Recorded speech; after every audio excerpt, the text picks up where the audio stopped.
فكر وارفع تفكير وشعر. شطار شطار يا ولاد شطار. في حياتنا حاجات مشبوكة ساعات بتبان لنا صعبة في بداية.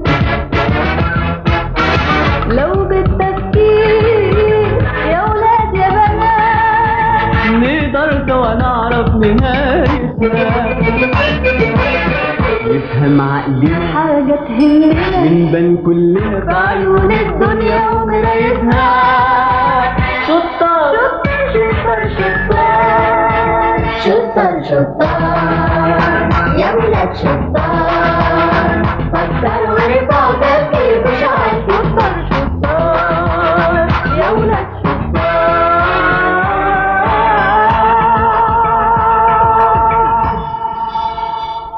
أصدقائي صديقاتي أصدقاء برنامجنا خطوط وألوان، أهلا بيكم معانا حلقة جديدة وخطوط جديدة وألوان جديدة وأصدقاء جداد بيشاركوني حلقتي النهاردة. نتعرف عليهم.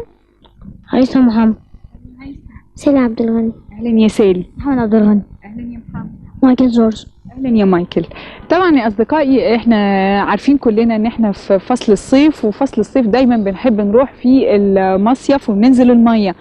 في حاجة مهمة جدا جدا بنلاقيها في المية، في حيوان بنلاقيه في المية ودايما بابا وماما بيحذرونا منه. عارفينه ايه هو؟ قنديل. القنديل. برافو عليكم. حلقتنا النهاردة يا أصدقائي هتكون عن قنديل البحر. تعالوا بقى نعرف مع بعض كده، عارفين ايه عن قنديل البحر؟ ها، مين يعرف اي حاجة عن قنديل البحر؟ قنديل البحر اللي هو ما يجي عاوز ياكل سمكة او صغيرة او حاجة يروح كامش لفوق كده ويروح نازل ياكلها. طب احنا قبل بقى ما نقول بياكل سمكة او بتاع القنديل بياكل سمكة، ياكل سمكة بحالها؟ ها، سمكة صغيرة. سمكة كمان صغيرة. ها يا مايكل. طب الأول نبتدي مع بعض كده، شكل القنديل ايه؟ شكله ايه؟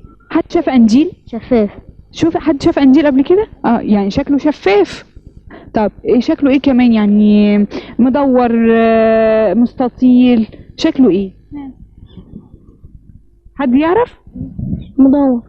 مدور. وايه كمان؟ شكله ايه؟ بنلاقيه على الشط، بنلاقيه على الشط. شكله ايه؟ لونه ايه؟ زي الكيس. برافو عليك، يعني زي الكيس اللي بنجيب فيه الخضار وكده، ولا ماما بتشتري فيه اي حاجة، فيه بيبقى فيه اكياس بيضة، صح؟ شكل القنديل بالظبط زي الكيس اللي اكنه مليان مية. يعني عارفة لما تملى كيس تملى فيه مية، تحط فيه مية، شكل القنديل على الشط او في قلب المية بالفعل زي الكيس النايلون اللي ماما بتجيب فيه الحاجات. عرفنا كده؟ طيب، احنا زي ما اتفقنا انه زي الجيلي كده. يعني عارفين الجيلي؟ كلنا عارفينه، كلنا بنحب الجيلي. القنديل بقى زي الجيلي كده، يعني شيء هلامي. هلام يعني ملوش معالم كده، تمسكه كده يتحرك ويبقى زي بالظبط، ملوش شكل ثابت، بيتحرك كده عادي.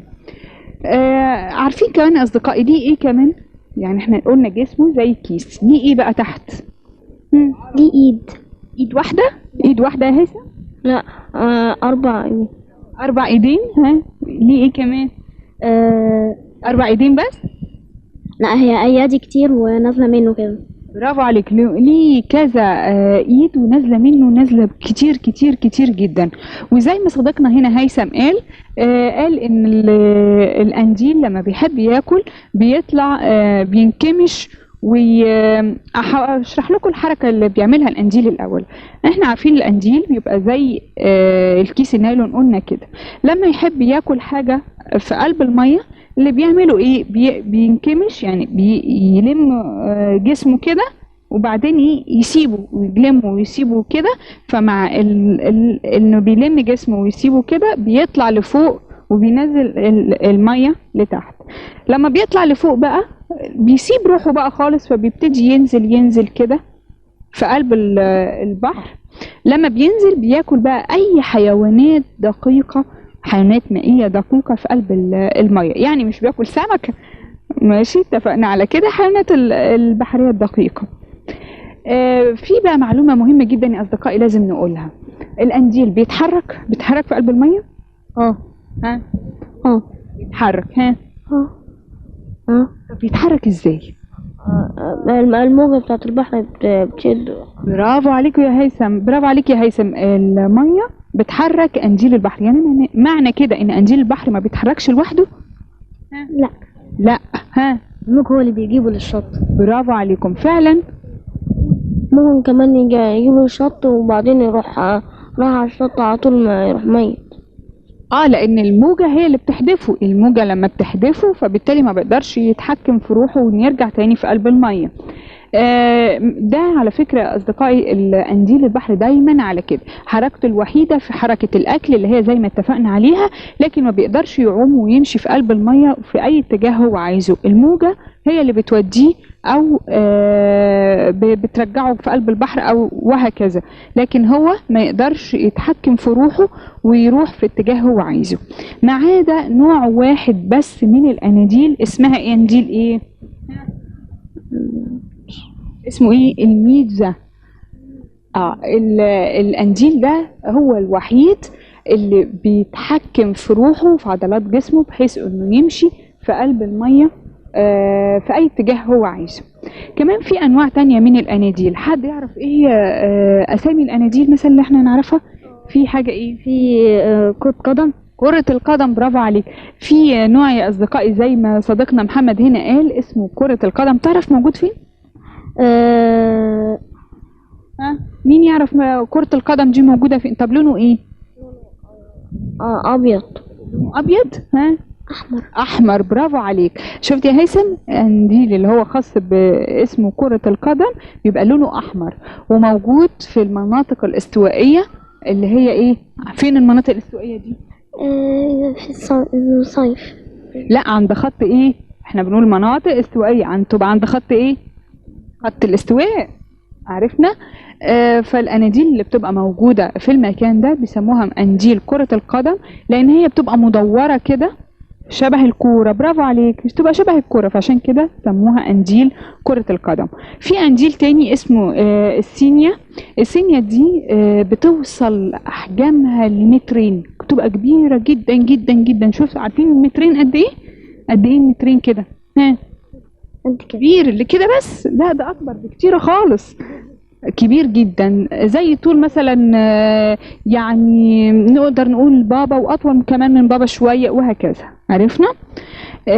طبعا الانجيل ده بيبقى كبير جدا جدا جدا، وبتبقى موجود في مكان واحد بس، اللي هو ايه؟ القطب الشمالي. عارفين القطب الشمالي فين؟ فين؟ في الكرة الأرضية بتاعتنا يبقى فين القطب الشمالي؟ الشمال، برافو عليكم، في آخر الكرة الأرضية فوق في الشمال خالص. بيبقى موجود فيها القنديل اللي احنا قلنا عليه السينيا. في كمان اناديل بيبقى حجمها صغير قوي. عارفين بيوصل حجمها لقد ايه؟ صغيرة قوي قوي قوي، قد كده 10 سنتي، وساعات كمان بيبقى أصغر، ساعات بيوصل لسنتي واحد كمان. عرفنا المعلومة دي؟ طب احنا اتفقنا ان شكل القنديل ساعات بيبقى دائري، وساعات بيبقى شكله هلامي كده زي المظلة او الشمسية اللي احنا بنمسكها في البحر، مش الشمس. ايوه، برافو عليك. ساعات بيبقى شكل الشمسية ونازل منها الايدين بتاعته اللي هي ايه؟ سامة. لكن نعرف الوانه ايه؟ ايه الالوان الخاصة بالقنديل؟ ابيض، وايه كمان؟ واحمر. مين تاني يعرف؟ والازرق والاخضر والبنفسجي. كل الالوان اللي انت ممكن تكون عارفها بتبقى موجودة، بس في الوان شفافة فاتحة خالص من الوان ايه؟ قنديل البحر. عرفنا المعلومات دي؟ طيب دلوقتي يا اصدقائي، القنديل بيبقى موجود في بعض الاحيان كتيرة على الشواطئ عندنا. نعمل ايه واحنا موجودين في قلب المية علشان القنديل ما يقرصناش؟ ونعمل ايه بعد ما نطلع من المية لو القنديل قرصنا؟ مين يعرف؟ محمد، انت قلت لي انك بتصطاد قناديل. لما نطلع من المية. لا، انت قول لي بقى، قول لاصدقاء انت بتصطاده ازاي. انا لما الاقيه في المية بضرب عليه الطوبة، وبعدين لما يخش عليا اخش اضربه بالعصاية. واللي محمد بيعمله ده كويس؟ ايه رأيكم؟ لا. طب ليه لا؟ علشان القنديل المفروض يتمسك من الراس بحيث ما يتأذيش. الانجيل بيتمسك من راسه، هي معلومه حلوه، بس محمد كون ان هو يضرب ال الانجيل في قلب الميه بحجره ويضربه بالعصايه وهو كمان في قلب الميه، ده يبقى كويس؟ لا هو قريب من الشط. قريب من الشط يعني برضو معه نوعا ما في قلب الميه، مش كده؟ وساعات لما الاقي واحد في الشط ادفنه.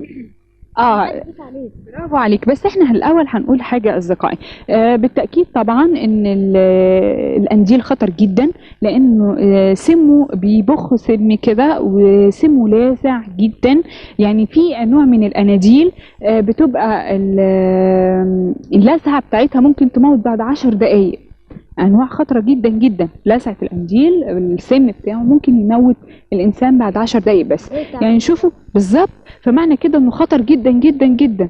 فمعنى كده ان احنا لو قربنا منه حاولنا ان احنا نعمل شاطرين وان احنا هنصطاد الانجيل ومش هنخاف منه، ايه اللي هيجرى لنا؟ ممكن نتعور نتلسع، ممكن يجرى لنا اي حاجه، يلسعنا في ايدنا، يلسعنا في وشنا، يعمل لنا اي علامات سوداء من علامات الحروق بتاعه الانجيل دي. فبالتالي احنا نحاول بقدر الامكان نبعد عن الانجيل وما نقربش منه. لو لقينا في مكان ما نحاولش ان احنا نقول هنطلعه، مش نطلعه كده واحنا صغيرين كده عشان ما نتأذيش. اتفقنا؟ لكن لو الانجيل طلع بقى اترمى على الشط نعمل ايه؟ زي ما محمد هنا قال، قلت عشان بس ما حد يدوس عليه. ندفنه علشان ما حدش يدوس عليه. برافو عليكم. كمان زي ما صديقتي هنا سالي قالت ان احنا نمسكه من راسه، يعني من الحته اللي فوق اللي عند اللي بعيده عن الايدين، لان الايدين دي هي المصدر الاساسي للسم بتاعه. خلاص نمسكه من بعيد خالص كده علشان ما ايديه ما تجيش علينا تقوم تلسعنا. اتفقنا؟ خلاص. طيب لما بقى الانجيل يلسعنا نعمل ايه؟ ايه التصرف السريع على طول اللي نعمله؟ نجيب الخل كده ونعمله على حته القرصه فعلا. برافو عليك. يعني الخل لازم يبقى معانا واحنا على الشط ان شاء الله، حتى عبوه صغيره جدا كده تاخدها معاك، وساعه ما يقرصك الانجيل بتروح على طول حاطط مكان قرصة الانجيل خل، لان ده بيهدي الجلد بتاعك ساعتها لغايه بقى ما تروح على شدة الالم بتاعك. لو وجعك قوي قوي فبتضطر تروح انك لوحدة اسعاف او اي حاجة على الشط علشان يشوفوا ايه الاسعافات الخاصة بيك. لو مجرد احمرار عادي ويروح يبقى الخل هيخففه. اتفقنا على كده اصدقائي؟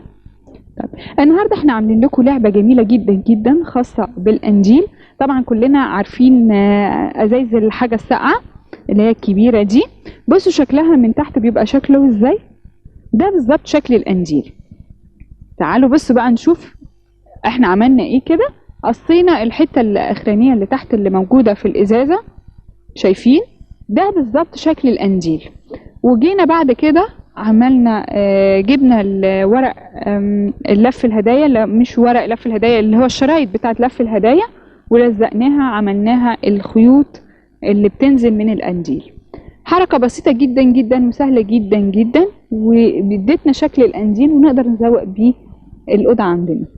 دلوقتي انا معايا الازايز ومعايا القطر والورق اللف الهدايا اللي انتوا هتستخدموه، وارجع لكم بعد شويه اشوفكم عملتوا ايه.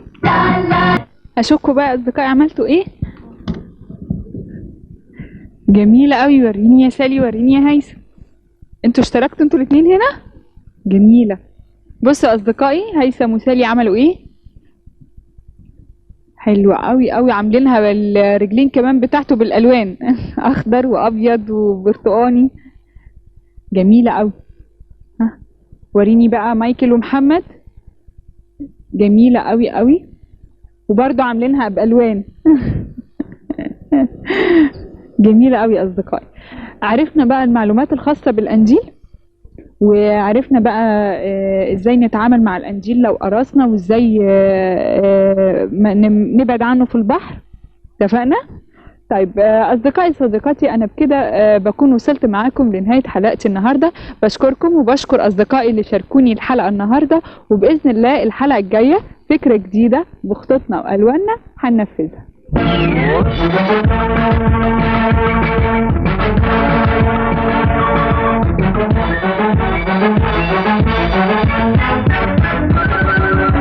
شطار شطار يا ولاد شطار، فكر وارفع وتأكد شطار شطار يا ولاد شطار. في حياتنا حاجات مشبوكة ساعات بتبان لنا صعبة في بداية،